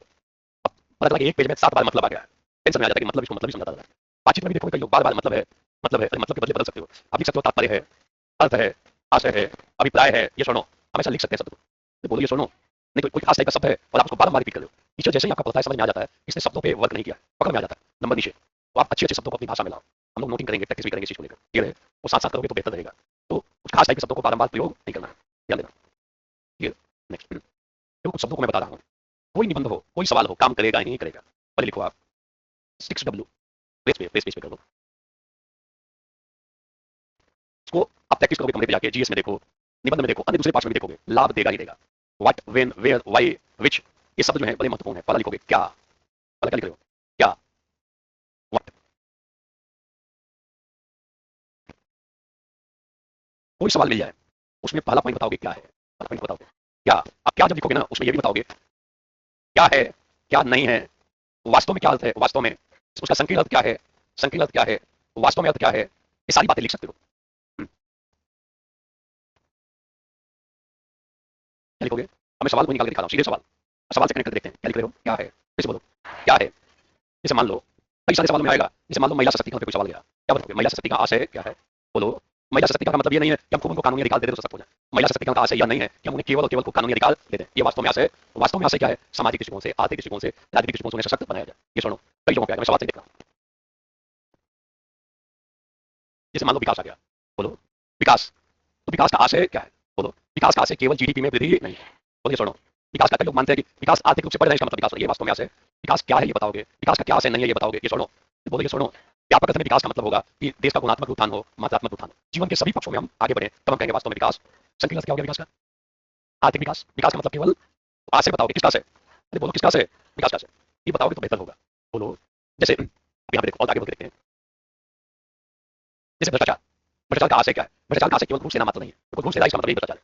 बोलो भ्रष्टाचार का यह भी मतलब है कि अगर कोई अधिकारी अपने अधिकारों का दुरुपयोग कर रहा है, कर्तव्यों का उल्लंघन कर रहा है, यह भी किसी सूची में आ जाएगा। भ्रष्टाचार का मतलब केवल घूस लेना, किसी को आप गलत तरीके से सपोर्ट कर रहे हो, मुनाफाखोरी बढ़ाने में मदद कर रहे हो, जमाखोरी बढ़ाने में, यह भी क्या है, ये बोलो क्या है, घूसखोरी भी एक इंपॉर्टेंट रूप है। और केवल घूसखोरी ही भ्रष्टाचार तो क्या है बताओगे, आ रहा है समझ में। कई निबंधों में ये पाठ होना चाहिए, आप बताओ कि इसका मतलब क्या है। जैसे मान लो कि एआई आ गया, खूब लोग एआई पे लिख डालते हैं मगर यही नहीं बताते एआई है क्या, आपको बताना पड़ेगा एआई का आशय क्या है, ये सुनो। बोलो तो ये बताओगे तो बेहतर होगा। ये तो पहला पॉइंट लिखोगे क्या है, लिख लिया। दूसरा पॉइंट क्यों, वाई, क्यों, लिखो क्यों, क्यों के सामने दो तीन पॉइंट लिख लो आप। कारण, क्यों के सामने कारण, कॉज, क्या लिखो, आवश्यकता क्यों, आवश्यकता क्यों, कारण, आवश्यकता क्यों, लिख लिया। और आगे लिख लो आप। आधार, आधार यहीं पे हाइपरलिंक लिखते जाओ। आधार, अब देखो संदर्भ को देखना, पहले आपने कोई भी चीज आया तो आपने बता दिया क्या है। जैसे महिला सशक्तिकरण क्या है लिख दोगे, सारे लोग बोलो लिख दोगे। आगे आप बांट रहे हो, एनालिसिस कर रहे हो, महिला सशक्तिकरण क्यों जरूरी है, क्यों, तो क्यों में क्या चले जाओगे, अरे बोलो क्या बताओगे, क्या बताओगे, क्यों जरूरी है। हम समाज पे नजर डालते हैं, समाज में महिलाओं की स्थिति ठीक, अर्थव्यवस्था में देखेंगे पुरुष ज्यादा मजबूत स्थिति में, राजनीति में कौन मजबूत स्थिति में, धर्म के क्षेत्र में पुरुषों का दबदबा है, ये सुनो। तो हम बताएंगे क्यों जरूरी है, इनकी दशा ठीक नहीं है, ये सुनो। क्राइम भी इन्हीं के अगेंस्ट में जाता है, अरे बोलो ये सुनो। शिक्षा में भी इनकी स्थिति थोड़ी पुरुषों की तुलना में क्या है, कमजोर। तो महिला सशक्तिकरण क्यों जरूरी है, आपको क्या बताना पड़ेगा कि देखो इन कारणों से महिलाओं को सशक्त करने की जरूरत है, ये सुनो। जैसे मान लो अभी अभी स्थिति है कि हम भारत के जो कितने लोग हैं, जनसंख्या है, इसको क्यों स्किलफुल बनाना जरूरी है, क्यों जरूरी है ये बताओ। नहीं तो ये जनसंख्या बोझ बन जाएगी, क्या बन जाएगी, जरूरी है कि जनसंख्या को स्किलफुल बनाए। बोलो मैं पूछूं क्यों जरूरी है, क्यों जरूरी है बता। जैसे मान लो एग्जाम्पल मैं दे रहा हूँ, जो यहाँ के चेयरमैन थे जब ये सिलेबस आया था उस समय अतुल प्रसाद चेयरमैन थे, उनसे जब पूछा गया था कि निबंध कैसा पूछेंगे आप, तो उन्होंने कुछ एग्जाम्पल दिया मीडिया वालों को, बाइट में उसमें एग्जाम्पल दे दिया बहुत गरीब कोड़ा, क्या बोला बहुत गरीब कोड़ा। ये निबंध सीधे नहीं बना, उन्होंने हिंट दे रखा था बहुत गरीब कोड़ा मैं पूछ सकता हूँ। किसी मीडिया वाले ने पूछा आप कैसा निबंध पूछोगे कहावत में, सब लोग परेशान थे कि कहावत पूछेंगे कैसा निबंध, उन्होंने कहा कि जैसे कर्म करो फल की चिंता, हम ऐसा पूछ सकते हैं। फिर उन्होंने कहा मैं बहुत गरीब कोड़ा पूछ सकता हूँ, ऐसा उन्होंने बोला था। जिन लोगों ने उनकी बोली गई बात पर तैयारी करके गए थे उनको निबंध मिला, सीधा नहीं मिला, इनडायरेक्टली मिल गया, लिखने का पूरा मौका था। जैसे भोज कोना का मतलब हो गया भोज के समय कोना रोकना, इसका मतलब तैयारी नहीं की हो और लोगों को न्योता बांट दियो, ठीक है सुनो। न्योता बांट दी, आ जाओ पार्टी है और पता लगे खेत में आप कोना रोक रहे हो, तो बोलो तो ये निबंध कब लिखोगे, जब ये आपको पता हो कि इसका आशय, अगर आशय नहीं पता है कि इसका मीनिंग क्या है तो आप लिख नहीं सकते हो। बोलो आपको पता होना चाहिए भोज कोना का आशय क्या है, बोलो क्या है, आगे समझ में। दूसरा क्यों, अब भोज कोना में हम क्यों, देखो भोज कोना ये बता रहा है, हम आगे इसकी चर्चा करेंगे क्योंकि वो जो कहावत है चर्चा नहीं करूंगा चीजों की। क्यों जरूरी है, अगर हम समय पे अपना काम नहीं करेंगे तो हमें लोगों के उपहास का पात्र बनना पड़ेगा। बोलो अब देखो रक्षा क्षेत्र में हम लगातार अच्छा काम कर रहे हैं, अगर हम अभी अच्छा काम नहीं करेंगे तो बहुत बड़ी कोरोना की स्थिति पैदा हो जाएगी, जोड़ देंगे रक्षा क्षेत्र से। तो बोलिए सुनो अभी समय तुरंत कर लो। जैसे जनसंख्या है, अगर हमने सही समय पर ध्यान देकर जनसंख्या को स्किलफुल नहीं बनाया कौन सी स्थिति पैदा हो जाएगी, बहुत बड़ी कोरोना कहाँ से जोड़ दिया जनसंख्या से। बोलो तो हम ऐसा जोर जोड़ कर बढ़ा सकते हैं, निबंध को खूब लंबा खेल सकते हैं, क्लियर है। तो दूसरा क्या करोगे, बोलो क्या करोगे, बोलो क्या करोगे। जैसे मान लो आध्यात्मिक चेतना है, आध्यात्मिक चेतना मीनिंग पता होना चाहिए क्या है, अगर आपको आध्यात्मिक चेतना शब्द का अर्थ नहीं पता है तो आप इस निबंध को नहीं लिख सकते हो। तो अगर अर्थ पता है क्या है तो आगे आप बढ़ाओ, नहीं तो क्या करो, इसका मतलब पता चला कि इसका मतलब क्या है उसमें जाओ। जैसे भ्रष्टाचार हम लोगों ने देख लिया, देखा, तो बोलिए सुनो आगे थर्ड पॉइंट, दो पॉइंट लिख चुके हैं क्या क्यों, तीसरा पॉइंट कैसे, कैसे हाउ, कैसे, कैसे के सामने उपाय, कैसे के सामने उपाय, साधन, उपाय साधन, उठाए गए कदम, उठाए गए कदम, कैसे के सामने लिख रहे हो, क्या लिख रहे हो, क्या लिख रहे हो। अब देखो कोई भी निबंध आ जाए उसमें एक इसमें भी चले जाओ, पार्ट वन किसमें जाओगे, कैसे, हाउ, कैसे जाओगे? जैसे मान लो भ्रष्टाचार कांड को उत्थान लिखना है, बोलो पिछले साल का सवाल है, भ्रष्टाचार क्या है बता दोगे तो बोलो बता सकते हो। दूसरा भ्रष्टाचार क्यों है इसमें बता सकते हो, कारण बताओ, ये भ्रष्टाचार कितने कारण हैं बोलो। तीसरा भ्रष्टाचार को कैसे दूर करोगे, उपाय बताओ, तो कई सारे उपाय लगाना शुरू करोगे, आगे कैसे फिर बोलो तो कैसे करोगे। हम लोगों ने बहुत सारी एजेंसियां बना रखी हैं किसको नियंत्रित करने के लिए, एसीबी है, सीबीआई है, ईडी है, लोकपाल है, लोकायुक्त है, सिटीजन चार्टर है, ये आरटीआई है, किसको रोकने के लिए, अरे बोलो किसको रोकने के लिए, कैसे, तीसरा पॉइंट क्या गया, कैसे आ गया, उपाय बताना शुरू करोगे, बोलो। अच्छा भ्रष्टाचार क्यों है, भ्रष्टाचार क्यों, कारण क्या है भ्रष्टाचार का, इन लोगों को पता है कि भ्रष्टाचार करेंगे बाद में छूट जाएंगे, तो बोलो ये सुनो, तो इसलिए भ्रष्टाचार में लिप्त है, आसानी से धन इकट्ठा किया जा सकता है, तो कारण बताओगे, उपाय बताओगे, कैसे दूर, किसी भी निबंध में खेल सकते हो। जैसे जैसे मान लो देश की सुरक्षा और क्या लिखा हुआ है, देश की सुरक्षा तभी ठीक से हो पाएगी जब राजनीतिक इच्छा शक्ति मजबूत हो, ये सुनो क्यों जरूरी है, क्योंकि देश कई प्रकार के खतरों का सामना करना पड़ रहा है, ये सुनो क्या लिखा हुआ है, अरे बोलो क्या लिखा हुआ है। अब देश की सुरक्षा जो है इसके लिए बाहरी खतरे भी हैं, और इसको हटा लो पीछे, दिमाग कहीं और चला गया है, शरीर यहाँ पर है, मन कहीं भ्रमण कर रहा है, कहाँ गया है पता नहीं चलता, और चला गया है। एक बार ध्यान से देखो, शब्दों से खेलना देखो कि कैसे खेल सकते हो, तरीका पकड़ने का प्रयास करो, तरीका पकड़ लोगे और उसे कदम आगे, नोटिंग नोटिंग नहीं करा, समझा रहा हूँ ध्यान रखना। जैसे मान लो देश की सुरक्षा, 2025 का सवाल है और मैं अभी निकाल लिया हूँ, या अभी तुरंत मैं डिस्कशन कर रहा हूँ, ऐसा नहीं पहले से प्लानिंग करता आया हूँ कि इस टॉपिक उठाना है, जो टॉपिक उठाओगे उसी टॉपिक पर डिस्कस कर लेंगे, स्पॉन्टेनियस डिस्कस कर लेंगे। ध्यान रखना देश की सुरक्षा, सुरक्षा को खतरा कहाँ से, बाहर से भी और अंदर में कौन कौन से खतरे हैं, सांप्रदायिकता, कट्टरता, जातिवाद, प्रांतवाद, भाषावाद है कि नहीं है। देश की सुरक्षा का बड़ा खतरा नक्सलवाद था जिसको हमने लगभग समाप्त कर दिया था। सबसे बड़ा खतरा किसका था, आंतरिक सुरक्षा तो हमने मेंटेन कर रखा है, और कई चुनौतियां हैं कि नहीं है, इन चुनौतियों से कैसे निपटना होगा, ये बोलो। इसका होना अगर राजनीतिक इच्छा शक्ति मजबूत नहीं है, ये राजनीतिक इच्छा शक्ति का नतीजा है इतने वर्षों का नक्सलवाद अभी समाप्ति की स्थिति में, नहीं तो हर एक साल बीसियों घटनाएं होती थी, सैकड़ों जवान मारे जाते थे, किससे, नक्सलवाद। राजनीतिक इच्छा शक्ति, ये सवाल लिख रहे हो नक्सलवाद नहीं लिखोगे तो ठीक बात नहीं होगी, एक पैराग्राफ नक्सलवाद पे लिखाओगे, बोलो और कौन सी चुनौती आ रही है उन चुनौतियों को लिखोगे, बोलो राजनीतिक इच्छा शक्ति का मजबूत होना, हम हथियार के ऊपर दूसरे के ऊपर निर्भर रहेंगे तो दिक्कत है ना। भारत कौन सा प्रयास कर रहा है, आत्मनिर्भर भारत क्या कर रहा है, तो इच्छा शक्ति दिखा रहे हैं कि हम बाहर से हथियार कम लेंगे, अपना हथियार, बोलो ये सुनो, देखो व्यक्तिगत बातचीत में आप किसको क्या बोलते हो, किस लीडर को क्या बोलते हो अलग बात, लिखते वक्त आप उल्टा लिखना शुरू करोगे तो फंसोगे, ध्यान रखना, बोलो। आपको दिखाना होगा और फिर बताओगे भी, थोड़ी आलोचना भी करोगे कि राजनीतिक इच्छा शक्ति बहुत कई बार कमजोर भी, स्पेशली प्रांतवाद और भाषावाद जैसे जब आते हैं तो फिर राजनीतिक इच्छा शक्ति थोड़ी सी कमजोर, देश की सुरक्षा के लिए खतरा, सही बात, खेलते जाओगे तो बोलो, तो शब्द से खेलो, जो सवाल आया है ना उसको विभिन्न भागों में क्या करो, आराम से खेल जाओगे, रट के नहीं जाना है, लिखना है जो पूछ ले, और इस स्तर पर जा सकते हो तुम, थोड़ा मेहनत करोगे, क्लियर है, पिछड़ा हो गया। अब जैसे मान लो नारी सशक्तिकरण आया है ना, नारी सशक्तिकरण क्या है, पहला पॉइंट, नारी सशक्तिकरण क्यों जरूरी है, दूसरा पॉइंट, नारी सशक्तिकरण कैसे होगा, उपाय बताओ, और नारी सशक्तिकरण उपाय किया कि नहीं किया, पंचायत में आरक्षण, लोकसभा विधानसभा में आरक्षण, नौकरियों में, प्रशासन में, नौकरियों में, बोलो ये सुनो, महिलाओं के नाम से प्रॉपर्टी खरीदोगे कम टैक्स लगेगा, आरक्षण, बोलो ये सुनो, बहुत सारी महिलाओं के लिए कार्यक्रम शुरू किया गया है, महिला कन्या समृद्धि योजना क्या है, नारी सशक्तिकरण, बोलो उपाय तो आप क्या है, क्यों जरूरी है, कैसे होगा, आ रहा है समझ में। ये 6W एक्सीलेंट काम करता है एग्जाम में, आप इस पे ठीक से वर्क कर लो, देखने में तो एक पेज लगता है और एक पेज का कमाल है, जीएस में खेल सकते हो, निबंध में खेल सकते हो, और ये एनालिसिस को दर्शाता है कि आप जानदार किसी टॉपिक का एनालिसिस कर सकते हो, इस इन भागों में बांटो, बोलो। जैसे भ्रष्टाचार, कारण क्या है भ्रष्टाचार को, कैसे भ्रष्टाचार दूर होगा, तीन पार्ट में आ गया कि नहीं आ गया, क्या, क्यों, कैसे, आपके दिमाग में स्ट्राइक करेगा और लेखन आगे की तरफ चलता रहेगा कि कैसे तो उपाय, ये उपाय से करेंगे दूर, ये उपाय, वो स्ट्राइक तो करें कैसे लिखना है, बोलो क्लियर। चौथा पॉइंट वाले वाले पार्ट में देख सकते हो ये। अब जैसे मान लो पर्यावरण संतुलन सृष्टि का, तो जैसे मान लो पर्यावरण संतुलन का कारण क्या है, कई कारण दिखा देंगे, किसका संतुलन का, बोलो किसके संतुलन का, कई कारण है, कई कारण है ना भाई, मिट्टी प्रदूषित हो रही है, वायु प्रदूषित हो रहा है, पर्यावरण असंतुलन में केवल एक दिखाओगे क्या, सब दिखा दोगे, ध्वनि प्रदूषित हो रही है, ई कचरा बढ़ रहा है, प्लास्टिक कचरा बढ़ रहा है, बोलो अंतरिक्ष में कचरा बढ़ रहा है, ये सब पर्यावरण असंतुलन को दर्शाता है, वायु भी है, जल भी है, मिट्टी भी है, अरे बोलो ये सुनो, तो क्यों हो रहा है बता दोगे क्यों, बोलो कैसे दूर करोगे, तो कैसे में पर्यावरण संतुलन, इसको कैसे दूर करोगे बताओ, देखो केवल शब्दों से खेल रहा हूँ, पकड़ो टेक्निक को, ये कोई कठिन सवाल नहीं है, ये पर्यावरण पे पिछली बार 2 घंटे का क्लास हुआ है मेरा, आप पिछली बार का जिसने भी क्लास किया हो, हमने 2 घंटे क्लास ले रखी है, पर्यावरण एवं विनाश, पर्यावरण और विकास, अगर हमने विकास के क्रम में पर्यावरण को ध्यान नहीं रखा तो विनाश हो जाएगा, हमें पर्यावरण की भी रक्षा करनी है, विकास को भी ध्यान रखना, अगर किसी ने क्लास किया हो तो ये इस निबंध को जानदार तरीके से लिख सकता है, इस बार भी करेंगे और वैल्यू एडिशन के साथ करेंगे, और इस बार भी इंपॉर्टेंट है, इस बार भी कोई ना कोई सवाल बनना चाहिए किस पे, ये पर्यावरण पे तो सवाल उम्मीद करेंगे कि बनना, तो कैसे लगा सकते हो कि नहीं, बोलो। नेक्स्ट चौथा पॉइंट, कौन, देखो कौन, हु, कौन लिख रहे हो, क्या लिख रहे हो, कौन, अब ये बताओ, जैसे मान लो यही लिख रहे हैं पर्यावरण संतुलन, पर्यावरण संतुलन से कौन प्रभावित होगा, कौन प्रभावित होगा, बोलो, मानो सबसे अधिक कौन प्रभावित होगा, कमजोर देश, अब कम विकसित देश, ये सुनो, गरीब पे पर्यावरण संतुलन का ज्यादा प्रभाव जाएगा, किस पे, गरीब देशों पर, गरीब लोगों पर, जो कमजोर है समाज में, उन पे पर्यावरण संतुलन का ज्यादा, तो कौन भी लिखेंगे, ये सुनो। नेक्स्ट कौन में लिख लो, कौन में, और कौन में, समाज के विभिन्न वर्ग, कौन के सामने, समाज के विभिन्न वर्ग, कौन में लिख लो, जैसे बुद्धिजीवी वर्ग, बुद्धिजीवी वर्ग में कौन कौन से लोग आएंगे, बुद्धिजीवी में कौन कौन आएंगे, बोलो, डॉक्टर आ जाएंगे, वैज्ञानिक आएंगे, वकील आएंगे, शिक्षक आएंगे, और हम छात्र छात्राएं भी आ जाएंगे, आप अभी बुद्धिजीवी में ही हो, लिखने में दिक्कत है क्या, बुद्धिजीवी वर्ग के सामने लिखो, लिख लो डॉक्टर, वकील, बोलो, और शिक्षक, समाज सेवी, वैज्ञानिक, इंजीनियर, इंजीनियर लिखो इंजीनियर, और हम छात्र छात्राएं, हम, अच्छा देखो मान लो सवाल आया है पर्यावरण संतुलन सृष्टि का विनाशक है, पर्यावरण असंतुलन को कम करने में कौन भूमिका निभा सकता है? कौन? सारे लोग बोलो कौन? बुद्धिजीवी वर्ग। अगर ये बुद्धिजीवी वर्ग मिलकर काम करे तो लोगों में पर्यावरणीय चेतना जागृत कर सकता है। हम सबका कर्तव्य है कि हम मिलजुल कर इस दिशा में काम, तभी पर्यावरण असंतुलन को हम कम ये छोड़ो। कौन कर सकता है कम? सरकार पे भी आएगा, सरकार भी कर सकती है। ये बोलो ये छोड़ो, और केवल सरकार नहीं बल्कि बुद्धिजीवी वर्ग की भी महत्वपूर्ण भूमिका है। ऊपर देखो, भूमि संरक्षण और भूमि संरक्षण में भी सरकार पे डाल सकते हो। हम कृषकों को जागरूक करने की बात कर सकते हैं।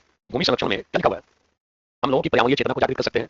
बोलो आज पहाड़ी क्षेत्रों में बुद्धिजीवी वर्ग लोगों को बता रहा है कि देखो मकान बनाते वक्त इन चीजों को ध्यान रखो, ये सुनो, नहीं तो भूमि के साथ कठिनाई पैदा हो सकती है। सरकार को प्रयास कर रही है। एनजीओ लिखो, कौन लिख रहा है? एनजीओ, स्वयंसेवी संस्थाएं। कौन? कौन? बोलो। अब मान लो नारी सशक्तिकरण लिखना है, इसमें कौन नारी सशक्तिकरण में योगदान दे सकता है? एनजीओ। बोलो ये सुनो, तो कैसे खेल कर रहे हो? क्या है? क्यों जरूरी है? कैसे होगा? कौन कौन लोग इसमें महत्वपूर्ण भूमिका? केवल कानून बनाने से नारियों का सशक्तिकरण, बल्कि नारियों के प्रति लोगों के पुरुषों की मानसिकता को भी, और इसमें बुद्धिजीवी की महत्वपूर्ण भूमिका आ रहा है समझ में। देखो आप पढ़े हो ना तो किसी भी निबंध को ताल ताल कर सकते हो अगर दिमाग लगाकर पढ़े हो। बहुत रटने से बचो, कोई निबंध है खेलने का तरीका पकड़ लो कि हम फूल से खेल सकते हैं। कौन पे पकड़ेंगे 2-3 पैराग्राफ निकाल देंगे, निकलेगा कि नहीं निकले सारे लोग बोलो निकल जाएगा। अब इसकी प्रैक्टिस कहाँ करोगे हमारे?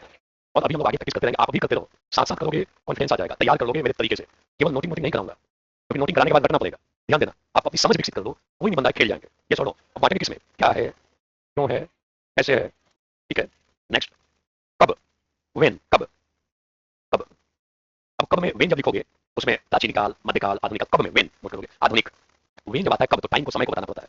बोलो, जैसे मान लो संदर्भ को ध्यान देना, मैं इसी पे जा रहा हूँ। मान लो सवाल है, कौन सा सवाल है? अगर मैं पूछूं पर्यावरण संतुलन की शुरुआत कब से हुई है, हम बोल सकते हैं जब औद्योगिक क्रांति हुई। कहाँ पे? इंग्लैंड में। तो हमने प्रकृति का अंधाधुंध शोषण करना चाहिए। ये छोड़ो, तो बोलो ये छोड़ो, व्यापक पैमाने पर मशीनीकरण हुआ, औद्योगिकरण हुआ, पर्यावरण क्या होने लगा? असंतुलित। बोलो, बोलने में दिक्कत है। तो कब से? तो प्राचीन काल में नहीं लिखोगे कि प्राचीन काल में, कब का मतलब फोकस कर सकते हो कब से? जब इंग्लैंड में क्या हुई? बड़े बड़े मशीन, अंधाधुंध शोषण, प्रकृति अनबैलेंस शुरू होनी शुरू हो गई। ये छोड़ो, प्रदूषण शुरू हो गया। तो बोलो ये छोड़ो, तो वेन शब्द को भी बताओगे, ध्यान देना। ठीक है, क्या क्या लिख लिए? क्या?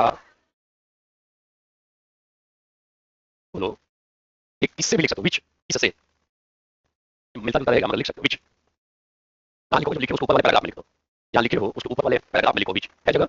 जगह है? अरे ऊपर में कहाँ जगह होगा? नीचे लिखो। कहाँ लिख रहे हैं? ऊपर के पैराग्राफ में लिखो। कहाँ लिख रहे हैं? कहाँ लिखोगे? नीचे लिखो विच।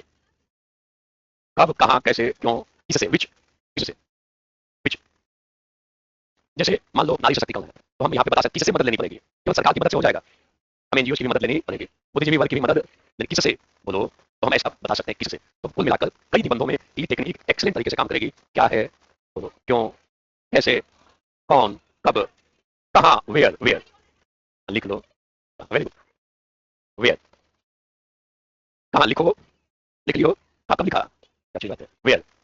अब जैसे मान लो नारी सशक्तिकरण आ गया, तो कहाँ कहाँ काम करना पड़ेगा? आर्थिक क्षेत्र में काम करना पड़ेगा, राजनीतिक क्षेत्र में काम करना पड़ेगा, बोलो सामाजिक क्षेत्र में काम करना पड़ेगा, हमें उनके पढ़ाई के लिए विशेष व्यवस्था करनी पड़ेगी। ये सुनो, कहाँ कहाँ हम उनको सशक्त कर सकते हैं? वेयर। बोलो ये सुनो, जैसे मान लो सवाल है कि समकालीन वैश्विक परिप्रेक्ष्य में, तो समकालीन वैश्विक परिप्रेक्ष्य में कहाँ कहाँ भारत की महत्ता है? वेयर। बोलो क्या लिखोगे? कहाँ?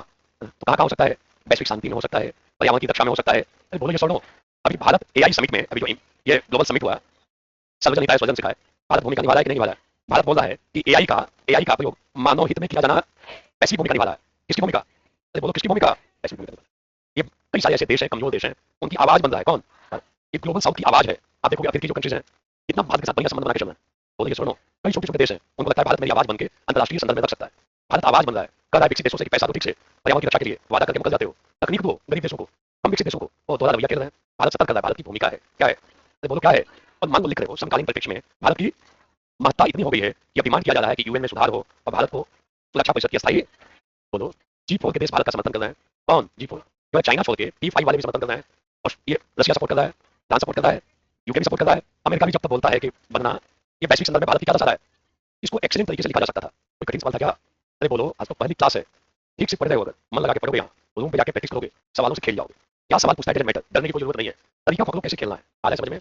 बोलो कितने भागों में बांट सकते हो? क्या, क्यों, बोलो कैसे होगा, वो सारी बातें आ जाती हैं। कई निबंधों में ऐसा अगर बांटते हो ना, तो आपका कलम कभी रुकेगा नहीं, आप लिखते रहोगे। एक पार्ट खत्म हुआ, दूसरा पार्ट, तीसरा पार्ट, चौथा पार्ट। अब इसकी प्रैक्टिस कहाँ करनी है? ठीक है, बोलो आ गया। प्रीवियस देख ले एक बार, देखो इसको निकालो सवाल को।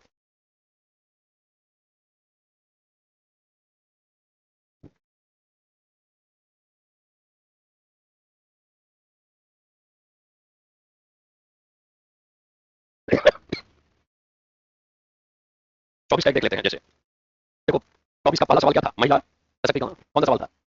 लास्ट ईयर भी, जब से मैं 3 साल हो गया निबंध पढ़ाते हुए, मैंने नारी सशक्तिकरण पे पूरा 1-2 घंटे का क्लास है, इस बार भी क्लास लूंगा। 24 वाले में नारी सशक्तिकरण है, 25 वाले में नारी सशक्तिकरण है। नारी पे सवाल बनने की संभावना रहती है, एक डिटेल से पढ़ लो इसको, तो लिखने की स्थिति आएगी। क्लियर? नारी सशक्तिकरण आशय क्या है, बोलो, क्यों जरूरी है, कैसे होगा, कौन करेगा, जब तक नारी को सशक्तिकरण नहीं करेंगे क्यों जरूरी है, हम ये भी बताएंगे जब तक नारियों का सशक्तिकरण नहीं होगा तब तक 2047 तक विकसित भारत का सपना पूरा विकसित भारत से जोड़ देंगे। बोलो, तो ये सब प्रयास करो कमरे पे जाके, फिर बाद में कर लेना आपस में, बाहर भी खूब जगह है, उधर में कौन सा एक मैरिन ड्राइव भी है, उधर में भी जाके, मैं पढ़ा रहा हूँ तो गले में समस्या है, ये आपस में खटपट चल रहा है, आनंद ले रहे हैं धर्म चीजों में, आएगा सवाल ऊपर से निकल जाएगा, 2 साल के बाद घर वाले बांध देंगे कहीं पे, हो गया जीवन का खेल। पढ़ते वक्त पढ़ाई,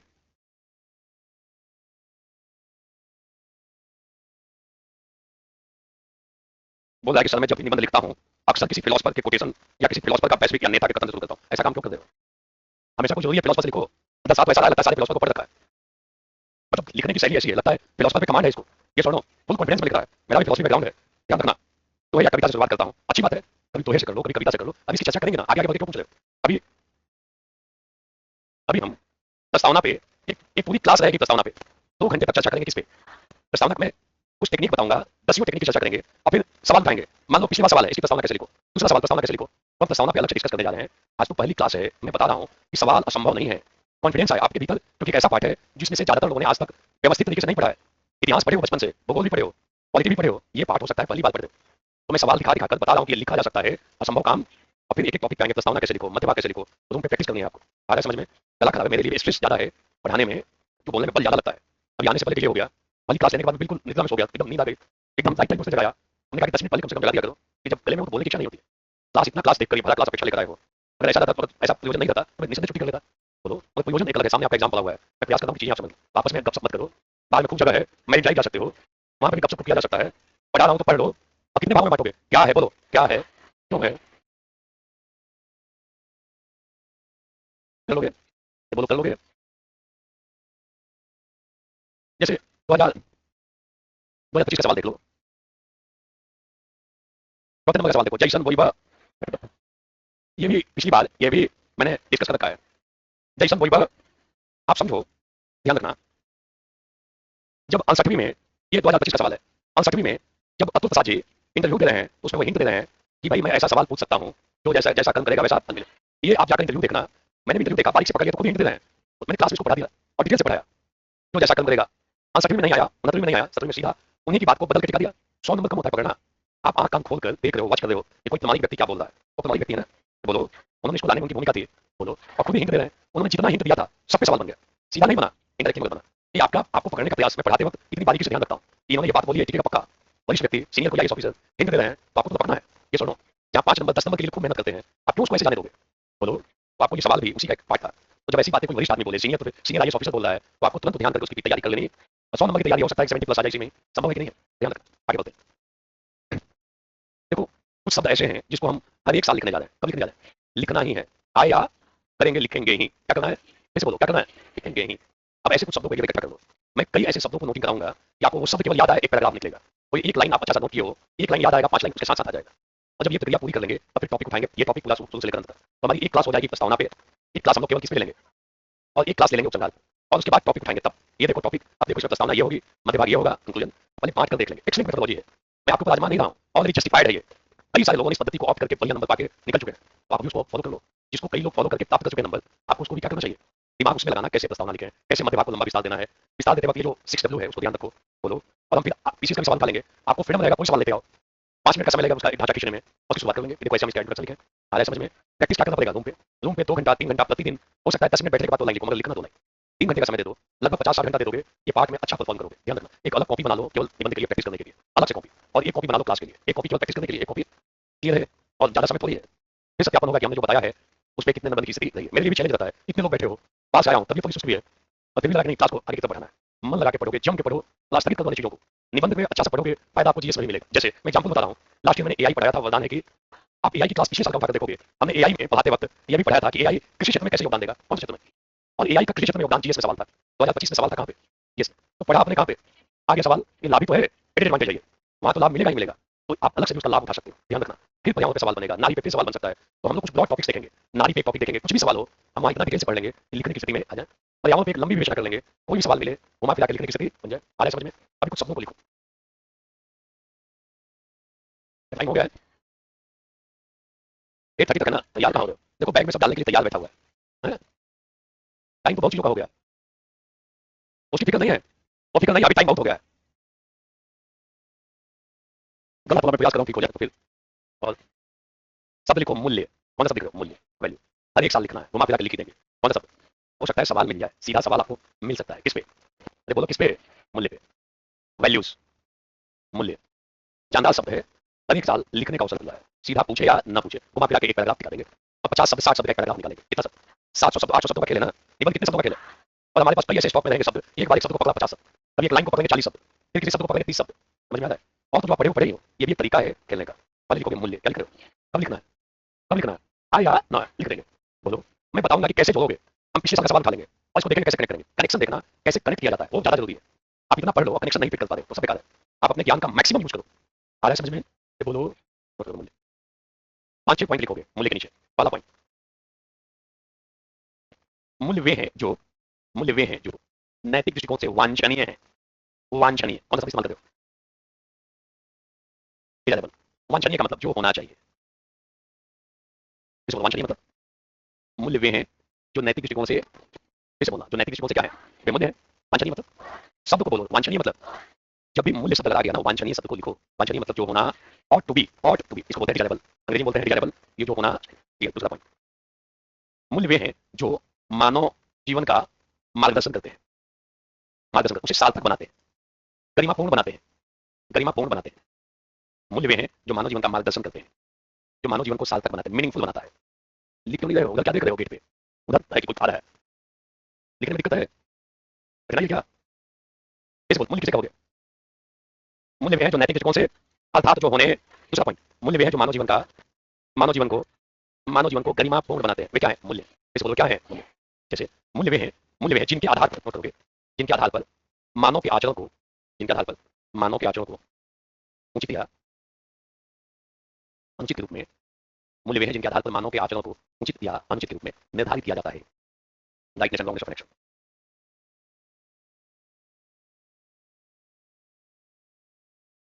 बोलो क्या है? एक बार सारे लोग बोलना मूल्य, मैं फिर तरीका बता रहा हूँ कैसे कनेक्ट करेंगे। पहले मूल्य शब्द तो समझ में आ जाए, और जब समझ में आ जाएगा फिर तो जोड़ना बहुत आसान है। अगर मैं पूछूं मूल्य क्या है तो क्या लिख सकते हो? मूल्य वे हैं जो नैतिक दृष्टिकोण से वांछनीय मतलब, मूल्य वे हैं जो मानव जीवन का, मानव जीवन को, मानव जीवन को, मूल्य वे हैं जिनके आधार पर हम मानव के आचरण को उचित या, वे क्या है मूल्य? वे क्या है? नीचे लिखोगे मूल्यों के प्रकार, मूल्यों के प्रकार। जब मूल्य से खेलोगे ना तो 50 शब्द, हो सकता है कि 100 शब्द खेल जाओ इस पे। इतना इंपॉर्टेंट टर्म है। पूरे विश्व में आज मूल्यों की चर्चा हो रही है। किसकी? मूल्यों के बहुत सारे प्रकार हैं। केवल नैतिक, नैतिक है, मानवीय है, सामाजिक है, पारिवारिक है। पहले लिखो पारिवारिक मूल्य। कौन सा मूल्य? मूल्यों के प्रकार में पहले लिखो पारिवारिक मूल्य। कौन सा मूल्य? तो कौन सा मूल्य?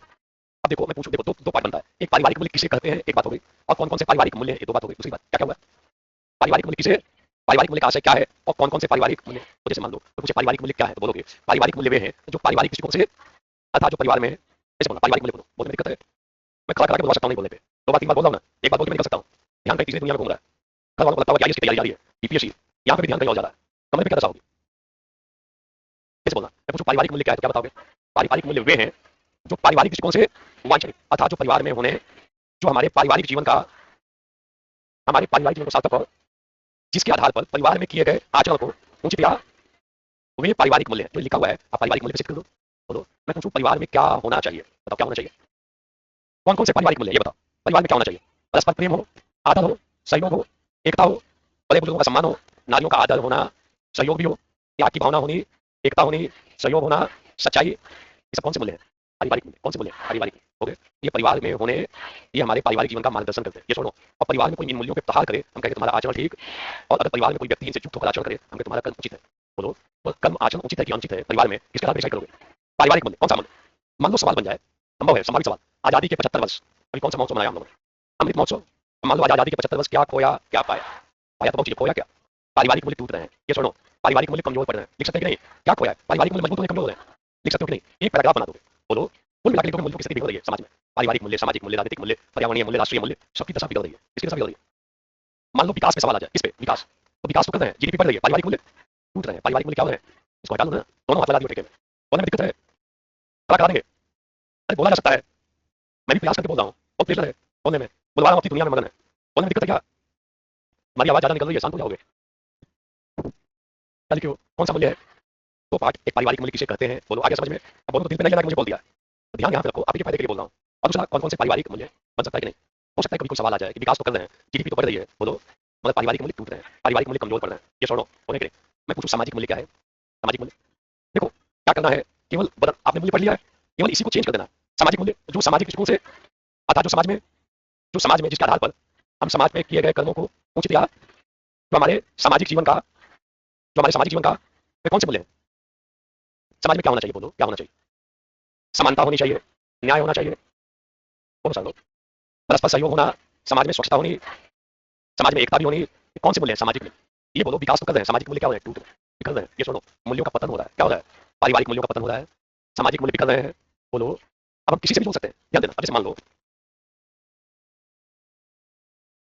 अरे क्षण लिख दो, क्या दिक्कत है? आप क्षण लिख दो, कोई दिक्कत है? क्षण हो रहा है, टूट रहे हैं, कमजोर पड़ रहे हैं, ये सुनो, पारिवारिक मूल्य पतन मुख है, लिख दो, क्या लिख दोगे? पतन क्यों बढ़ रहे हैं, ये सुनो, आप क्षण क्षीण हो रहे हैं, लिख दो, और क्या लिख दोगे? कमजोर हो रहे हैं, टूट भी रहे हैं, लिख सकते हो, पारिवारिक मूल्य बिखर रहे हैं, क्या लिख दोगे? बिखर रहे हैं, जो इच्छा हो लिख सकते हो, और क्या लिख सकते हो? लोग पारिवारिक मूल्यों से विस्थापित हो रहे हैं, क्या हो रहे हैं, क्या हो रहा है? विलगाव हो रहा है, क्या लिख दोगे? विलगाव हो रहा है, किससे मिलगा हो रहा है? अरे बोलो किससे मिलगा हो रहा है? जो इच्छा हो तो लिख दो, अरे बोलो, और तीन चार शब्द लिखते हैं, देखो कितनी तेज है, बहुत फास्ट है, ठीक है, कर सकते हैं। अब जैसे मान लो, देखो क्या लिखा हुआ है, भारत की महत्ता और तब बढ़ जाएगी जब भारत में जो जीवन के विभिन्न क्षेत्रों में मूल्य कमजोर हो रहे हैं वो भी क्या हो जाए, सशक्त हो, क्या हो जाए? मूल्यों को, भारत में राष्ट्रीय मूल्य कमजोर पड़ रहे हैं, ये छोड़ो, राष्ट्रीय मूल्य, अब जैसे इसी पैटर्न पे पहले देख लेते जोड़ेंगे। आपने क्या क्या लिख लिया, पारिवारिक मूल्य, दूसरा, तीसरा लिखो पर्यावरणीय मूल्य, पर्यावरणीय मूल्य, कौन सा मूल्य? बोलो कौन सा मूल्य? पर्यावरणीय मूल्य क्या है, बोलो? जो पर्यावरण के दृष्टिकोण से वांछनीय, मतलब जो होना, इसमें हम चर्चा करते हैं कि मानव का पर्यावरण के साथ कैसा आचरण होना या आचरण नहीं करना, कौन से मूल्य हो गए? अब मान लो खुद तुम आधार वृक्षों की कटाई करो, हम कहेंगे आपका कर्म अनुचित है, आप पर्यावरणीय मूल्यों पर प्रहार कर रहे हो, आप खूब गंदगी बाहर फैलाना शुरू करो, हम कहेंगे इसका आचरण अनुचित है, पर्यावरणीय मूल्यों पर प्रहार कर रहा है। कौन कौन से पर्यावरणीय मूल्य? स्वच्छता, प्रकृति प्रेम से बोलो, सतत विकास कैसा मूल्य है? वृक्षारोपण ऐसा मूल्य है? कम कार्बन उत्सर्जन पर्यावरणीय मूल्य, बोलो। ग्रीन एनर्जी का उपयोग ये होना, बोलो, ये पर्यावरणीय मूल्य हो गया ना? एक तरीका, पर्यावरणीय मूल्य बोलो, हाँ, लिख सकते हो। ऑर्गेनिक फार्मिंग या भी होना, लिख देंगे, जो पर्यावरण के दृष्टिकोण से होना पर्यावरणीय मूल्य। आज ये बोलो, पर्यावरणीय मूल्यों के प्रति क्या दशा है? लोगों को पता ही नहीं है, ये सुनो, इंदौर के लोगों की पर्यावरणीय मूल्यों के प्रति जागरूकता है, क्या है? वो गंदगी इधर उधर फेंकते नहीं है। पटना में घर का पूरा कचरा उठाएंगे गंगा नदी में, सरकार को कहेंगे बर्बाद कर दिया सरकार ने, आप लोग क्या कर रहे हो? अच्छा, शिक्षित लोग भी उनको पर्यावरणीय मूल्यों के प्रति जागरूक, एक तो जो अज्ञानी है वो तो कर ही रहा है, ज्ञानी अंधविश्वास से युक्त व्यक्ति सारा घर का कचरा कहाँ पे? रोड पे, या फिर किसकी कमी को दर्शाता है? पर्यावरणीय मूल्यों की कमी को दर्शाता है। मान लो पर्यावरण पे आप सवाल लिख रहे हो, मान लो सवाल जैसे आ गया, आया ना, बोलो क्या आया? अच्छा, पर्यावरणीय असंतुलन को दूर करने के लिए एक उपाय बताओ, हमें लोगों में पर्यावरणीय मूल्यों के प्रति जागरूकता पैदा, बोलो। केवल कानून बनाने से पर्यावरण में सुधार, दिक्कत है, हमने कानून बनाया है कि नहीं बनाया है? गंगा नदी में कोई कचरा फेंकता हुआ दिख जाए तो उसके ऊपर फाइन होगा कि नहीं होगा? कानून बनाने से हो गया? लोगों में पर्यावरणीय मूल्यों के प्रति जागरूकता पैदा करनी, हमें पर्यावरणीय मूल्यों की शिक्षा देनी। अब मूल्य शब्द को जोड़ किससे रहे हो? पर्यावरण से, ये छोड़ो, हम जोड़ सकते हैं, मूल्य अगर ठीक से पढ़ा हुआ है तो बोलो, नेक्स्ट नोट करोगे, प्रशासनिक मूल्य लिखो, प्रशासनिक मूल्य या सिविल सेवा मूल्य, प्रशासनिक मूल्य। दो पार्ट में देखना है, एक तो किसी प्रशासनिक मूल्य क्या है और कौन कौन से प्रशासनिक मूल्य हैं, आ रहा है समझ में? मैं पूछूं प्रशासनिक मूल्य क्या है तो क्या बताओगे? जो प्रशासनिक दृष्टिकोण से, अर्थात जो प्रशासन में होने, जिसके आधार पर हम प्रशासनिक अधिकारियों के आचरण को उचित या जो प्रशासनिक अधिकारियों के जीवन का मार्गदर्शन करते हैं, तो कौन से मूल्य हैं? ये कहाँ पे हो? बगल में कहाँ हो? कौन सा मूल्य मैंने बोला? बोलने में दिक्कत है, हैं? उधर कहाँ ध्यान है? यहाँ ध्यान देने में दिक्कत है? दिक्कत है क्या? एक बार बोलूंगा निकल जाऊंगा, या तो पढ़ लो ठीक से, मेरे लिए भी स्ट्रेस है ना, ज्यादा एनर्जी लग रही है ना बोलने में, कठिनाई फील हो रही है, पढ़ा तो पढ़ लो, कब चल रहा है, ध्यान इधर उधर जा रहा है, मेरे देना है नहीं देना है, निश्चिंत रहो, तो जाओ वहाँ पे वो, हाँ देखो, याद है इनको, टिप्स है, तुरंत सलाह दे रहे हैं कि वहाँ जा सकते हो, अनुभव व्यापक है, वहाँ जा सकते हो, है कि नहीं है? अनुभव की कमी नहीं है, सलाहकार तुम्हारे अगल बगल बैठे हुए हैं, सलाह ले लिया करो, कहाँ कहाँ जा सकते हैं, कोई दिक्कत है? लाभ लो, संगति का लाभ लेना चाहिए, कोई दिक्कत है? अगल बगल की सलाह देने वाले बैठे हुए हैं, तो वहाँ चले जाना, वो ज़्यादा जगह अच्छा है, क्लियर? बीपीसी की तैयारी जारी है, क्लियर है? दिल पे नहीं लेना है, क्लियर? नेक्स्ट, क्या लिख लिया? साइड बोलना, प्रशासनिक मूल्य किसे कहेंगे? लिख लोगे? मैं पूछूं प्रशासक में क्या क्या होना चाहिए, लिख लो, सत्यनिष्ठा, ईमानदारी, निष्पक्षता, ये सब प्रशासनिक मूल्य है। सत्यनिष्ठा, ईमानदारी, निष्पक्षता, राजनीतिक तटस्थता, पॉलिटिकल यूटिलिटी, संवेदनशीलता, राजनीतिक तटस्थता, राजनीतिक तटस्थता, तटस्थ, राजनीतिक तटस्थता, ये प्रशासनिक अधिकारियों में होना, निष्पक्षता होनी, ईमानदारी, सत्यनिष्ठा, पारदर्शिता, ये सब कैसे मूल्य हैं? अरे बोलो कैसे मूल्य हैं? अब देखो क्या लिखा हुआ है, अच्छा, भ्रष्टाचार का अंत करना होगा तो हमें प्रशासन में प्रशासनिक मूल्यों को बढ़ावा, अगर प्रशासनिक अधिकारी प्रशासनिक मूल्यों से युक्त होकर काम करेंगे तो भ्रष्टाचार का क्या होगा? अंत होगा। जोड़ सकते हैं कि नहीं? पूछ रहा है भ्रष्टाचार, जोड़ दें किससे? मूल्य से। तो बोलो किससे? मूल्य से जोड़ दिया। कौन से मूल्य? प्रशासनिक मूल्य। पूछ रहा है पर्यावरण संतुलन, जोड़ देंगे पर्यावरणीय मूल्य से। तो मूल्य शब्द को तो लिखना है, कैसे खेलना है आपके ऊपर निर्भर करता है। बोलो कौन कौन से प्रशासनिक मूल्य हैं? आ रहा है समझ में? एक और नोट करो, संवैधानिक मूल्य नोट करोगे, संवैधानिक मूल्य, संवैधानिक मूल्य सीधा सवाल बन सकता है अलग से जीएस में भी, कौन सा मूल्य? अब देखो दो बातें, एक तो संवैधानिक मूल्य किसे कहते हैं और दूसरा संवैधानिक मूल्य कौन कौन से मूल्य संवैधानिक मूल्य हैं, आया समझ में? तो ये बताओ संवैधानिक मूल्य किसे कहते हैं? सारे लोग बोल लो संवैधानिक, जहाँ संवैधानिक मूल्य लिख रहे हो, संवैधानिक मूल्य लिख रहे हो वहां पे स्टार दे लो, मौका मिल सकता है। संवैधानिक मूल्य, मौका मिल सकता है, ध्यान देना। हो सकता है सीधा सवाल पूछ ले संवैधानिक मूल्य क्या है और इनको कहाँ कहाँ से चोट पहुंच रही है, इसको मतलब क्या है जो संवैधानिक दृष्टिकोण से अर्थात जो होने जिसके आधार पर हम नागरिकों के आचरण को उचित या अगर संवैधानिक मूल्यों से युक्त होकर आचरण कर रहा है तो उसका आचरण उचित है, बोलो। और आचरण अगर उसके विपरीत कर रहा है, किसके विपरीत? आचरण क्या हो गया? जो नागरिकों के जीवन का मार्गदर्शन करता है, उसके जीवन को गरिमापूर्ण बनाता हो, वो कौन से मूल्य हैं? संवैधानिक मूल्य। संवैधानिक मूल्य किसे कहते हैं आगे समझ में? कौन से संवैधानिक मूल्य? पूरी ध्यान रखना, संवैधानिक मूल्य कौन कौन से हैं? तो प्रस्तावना की बातों को लिखोगे और कुछ बातें आप मौलिक कर्तव्य की लिख सकते हो। किसकी बात? जैसे समानता कैसा मूल्य है? अरे कैसा मूल्य है? संविधान कहता है समानता होनी, स्वतंत्रता, न्याय, धर्मनिरपेक्षता, लोकतांत्रिक समाजवाद, राष्ट्रीय एकता और अखंडता की रक्षा, राष्ट्रध्वज का सम्मान, राष्ट्रगान का सम्मान, वैज्ञानिक मनोवृत्ति को बढ़ावा, सामाजिक सद्भाव को खड़ा करा देंगे। टेका लगा के क्यों बैठे हो? आ जाएगा सवाल, स्टार्ट दे रहा हूं ना, डेट भी लिख लेना। इसमें सवाल बन सकता है, इंपॉर्टेंट है, इसमें मौका मिल रहा है ना। मान लो भ्रष्टाचार आ रहा है, जोड़ देंगे इससे, किससे? संवैधानिक मूल्य क्या है, बोलो। दूसरा संवैधानिक मूल्य कौन कौन से हैं? तो असमानता है, स्वतंत्रता, ये सब कौन से मूल्य हैं? और सब पे सबको चैलेंज हो रहा है। लोग समानता के क्षमता को बढ़ावा दे रहे हैं, अन्याय को बढ़ावा दे रहे हैं, लोग दूसरे की स्वतंत्रता पर प्रहार भी कर रहे हैं, कुछ लोग राष्ट्र की एकता और अखंडता पर भी प्रहार कर रहे हैं, अंतरनिरपेक्षता की विपरीत आचरण कर रहे हैं। तो हमारे संवैधानिक मूल्यों को चैलेंज किया जा रहा है। ये सुनो, संवैधानिक मूल्यों की रक्षा की जानी। अब मान लो भारत को लेकर 2047 तक विकसित राष्ट्र, संवैधानिक मूल्य से जोड़ो, बोलिए सुनो, समाज में शांति और सद्भाव चाहिए, संवैधानिक मूल्यों के अनुसार आचरण करना, बोलो। मान लो महिला सशक्तिकरण लिख रहे हो, कौन सा सशक्तिकरण? महिला सशक्तिकरण में लिख रहे हो, हम बोल देंगे कि समानता, स्वतंत्रता और न्याय, समानता और न्याय, ये कैसे मूल्य हैं? ऐसे मूल्य हैं, ये मूल्य तब तक लागू नहीं हो सकते हैं जब तक महिलाओं के साथ होने वाले भेदभाव अन्याय को दूर, और भेदभाव अन्याय को दूर करने के लिए महिलाओं को सशक्त करना, तो महिला सशक्तिकरण करेंगे तो संवैधानिक मूल्यों को साकारित करने में आसानी होगी। लिख रहे हो महिला सशक्तिकरण, पहुंच रहे हो कनेक्शन, बोलो। हम किसी भी निबंध को इधर से घुमा के उधर से घुमा के पहुंच जाएंगे कहाँ पे? मूल्य पे। और कौन सा मूल्य लिखना है दिमाग लगा के लिख डालेंगे, बोलो। जैसे मान लो सवाल आ रहा है क्या, नारी सशक्तिकरण, नारी सशक्तिकरण के लिए हमें सामाजिक मूल्यों को बढ़ावा देना, संवैधानिक मूल्यों को तीन पर उतारना, तब जाके नारी सशक्तिकरण ठीक से, बोलिए सुनो। पारिवारिक मूल्यों को भी सशक्त करना पड़ेगा, लोग घर ही में ही अपमान कर रहे हैं नारियों का, तो बाहर में भी संभव है, घर में भी हिंसा हो रही है, बाहर में भी, बोलो। पारिवारिक मूल्य कमजोर हो रहे हैं, इसका भी असर नारी सशक्तिकरण पे है। बोलो ये सुनो, तो मूल्य मेरा कहने का मतलब है कि हम विभिन्न निबंधों को मूल्य से जोड़कर लिख सकते हैं। एक पैराग्राफ बनाएंगे 50 शब्द का, दो पैराग्राफ बनाएंगे, मूल्य शब्द बड़ा ही बेहतरीन शब्द है, इस पे ठीक से आपकी पकड़ होनी, हर एक साल लिखने का मौका मिल रहा है। आपके ऊपर निर्भर है कि आप कैसे कनेक्ट करके पकड़ के एक दो पैराग्राफ उड़ा रहे हो कि नहीं उड़ा रहे। यही काम करना है आपको, कमरे पे प्रैक्टिस, जोड़ों के कैसे हम कनेक्ट करेंगे। ये कनेक्शन अगर डेवलप हो गया तो फिर तो कोई निबंध हो, खेल जाएंगे उससे, क्या करना है, निबंध से खेल जाएंगे। क्लियर? अब देखो ये अभी एक सवाल था, नमस्कार सर, निबंध को बेहतर बनाने के लिए कुछ मुख्य उपन्यास का नाम बताएं। मैं उपन्यास पढ़ना चाहता है, मुख्य उपन्यास का नाम, अरे जो पढ़ा रहा हूँ उसको ठीक से पढ़ तो लो, जब पढ़ जाए तो आके पूछना, फिर टॉपिक वाइज उपन्यास बता दूंगा। उपन्यास पढ़ने की अभी भावना प्रबल हो गई है। क्लियर? तो शेष पक्षों को कल देखेंगे।